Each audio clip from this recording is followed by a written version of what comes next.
This is Aztec 101 in the ring, and this is my prediction video for tonight's fight, Triple G versus Daniel Jacobs.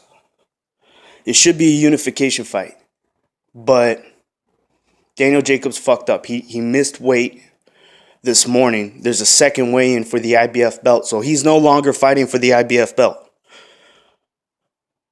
I think it's funny that guys like Blood Boxing will have the audacity to blame the other sanctioning bodies for not having the same rules as the IBF belt and saying that that's the reason why Jacobs didn't make weight.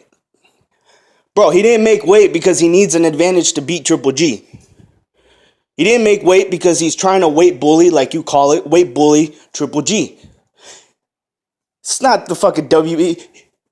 If the WBC, WBA, WBO, doesn't fucking matter. If they all had the same rules and regulations, Jacobs would not be fighting for those belts because he would still have needed the advantage, and that's the reason why he missed weight. Let's cut the bullshit. Don't pass the blame to, these sanctioning bodies, they don't have the same rules. That's stupid. Anyways, it's just a sign that Gennady Golovkin, to me, is an obvious pick. I got Gennady Golovkin winning, knocking out Jacobs within the 10th round. Now, trust me, in the back of my head, I have 100% clarity on this. I know that Jacobs has a puncher's chance. He has a very good puncher's chance. I mean, this is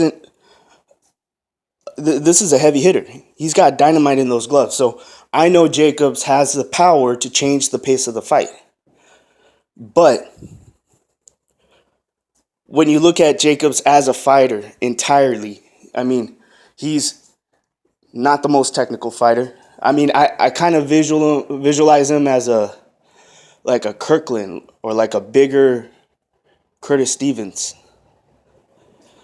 And I don't think he's as fast as Curtis Stevens. So, he says he's got a speed advantage, but I don't see him as that fast. He's not the fastest fighter in his division. And I question his chin.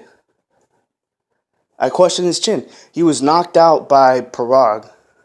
And even if you want to argue that knockout, I mean, to me, it looked like he woke up as soon as the referee hovered over him. It looked like he woke up. I mean, referee, to me, saw him get knocked out. He looked unconscious, so he stopped counting. Called off the fight. Then, against Mora, after dropping Sergio Mora, he gets put on his ass. Sergio Mora is not a heavy hitter.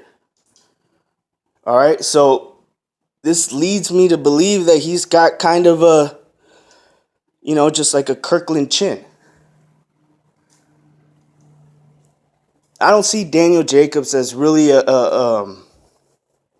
technical fighter. So him putting out the jab and setting up his punches, the reason why he got laid out by Mora was because he went to attack with his hands down.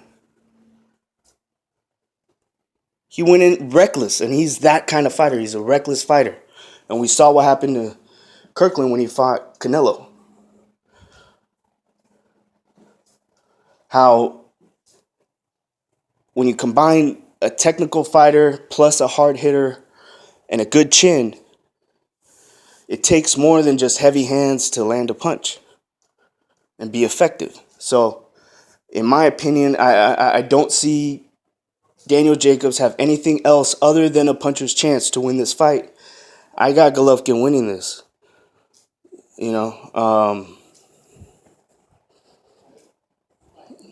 What do you guys think? Who do you think is going to win this fight? And what do you think about Daniel Jacobs missing the weigh-in? Do you think it's a good idea? In my opinion, there's these boxing purists. I don't have a problem with it. There's too many belts anyways. I don't give a fuck. There's too many fucking belts anyways.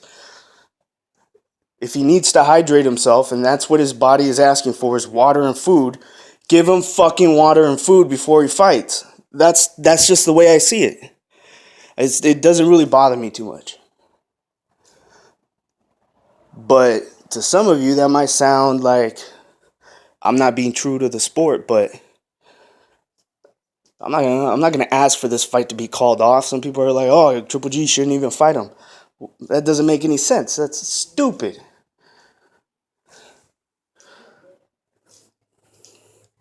What do you guys think? This is Aztec 101 in the ring, and I'm out.